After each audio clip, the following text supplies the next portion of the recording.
Bonjour à tous. On commence ce tour de la presse sportive en Italie avec les révélations du quotidien Tuttosport sur la crise au Milan AC. Selon le journal, le défenseur central Leonardo Bonucci aurait appelé son ancien sélectionneur Antonio Conte en octobre dernier afin de lui demander de venir coacher le club lombard. Mais sous contrat avec Chelsea, le technicien italien n'a pu rejoindre le club milanais. Néanmoins, comme l'indique le média, Bonucci et Conte restent très liés depuis leur passage ensemble en sélection italienne. Toujours de l'autre côté des Alpes, le Corriere dello Sport lâche une bombe ce matin en une de son journal. Selon le quotidien, le Paris Saint-Germain préparait une offre démentielle pour le milieu de terrain de la Lazio, Sergej Milinkovic-Savic. Les Parisiens seraient prêts à proposer 170 millions d'euros pour le Serbe l'été prochain. Une folie au vu des sommes déjà investies l'été dernier et face aux menaces du fair play financier.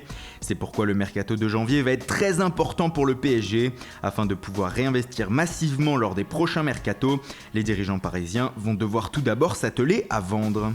En Angleterre, le mercato occupe aussi une large place ce matin. Selon le Daily Star, l'entraîneur de Manchester City, Pep Guardiola, aimerait tenter un triple coup cet hiver. Aux cibles connues que sont Alexis Sanchez, l'attaquant d'Arsenal, et Virgil van Dijk, le défenseur central de Southampton, le média anglais ajoute le nom de Sergio Busquets. Pour Guardiola, son ancien milieu défensif au FC Barcelone pourrait être le remplaçant parfait de Yaya Touré. Au total, ce triple recrutement pourrait coûter pas moins de 180 millions d'euros aux Citizens, rien que ça. Toujours outre-Manche, le rival de City, Manchester United, est lui aussi à la une. Ce matin, dans le quotidien The Times, la légende vivante du club, Ryan Giggs, critique la politique de recrutement des Red Devils, notamment sous l'ère Louis van Gaal. Le Gallois indique qu'il avait fait le forcing à cette époque pour que les Mancuniens achètent Gabriel Jesus et Kylian Mbappé, alors que ces derniers étaient encore très jeunes et peu chers.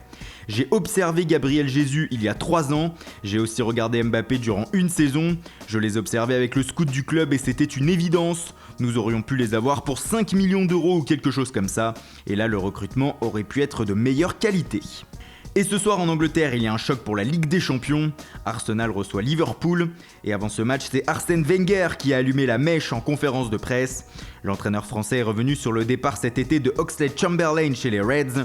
Il a notamment indiqué qu'il avait parlé à son joueur avant son départ en lui reprochant son manque d'implication. Qu'est-ce que tu veux être? Un grand joueur et ne pas avoir à te battre? Tu ne peux pas être un grand joueur, t'asseoir dans un fauteuil à bascule et dire « Je ne veux pas me battre ». Ça ne marche pas comme ça. Chaque joueur doit se battre. Le choc est lancé. Et une autre affiche va animer la planète foot. Aujourd'hui et surtout demain, c'est le Classico en Espagne. Le Real Madrid et le FC Barcelone s'affrontent samedi à 13h à Santiago Bernabéu. Et c'est une finale pour le quotidien Marca qui ajoute que le Real sait comment la jouer. Au coup d'envoi, 11 points sépareront les deux formations. Le quotidien Sport dévoile même sur sa une ce matin le 11 barcelonais pour ce grand rendez-vous.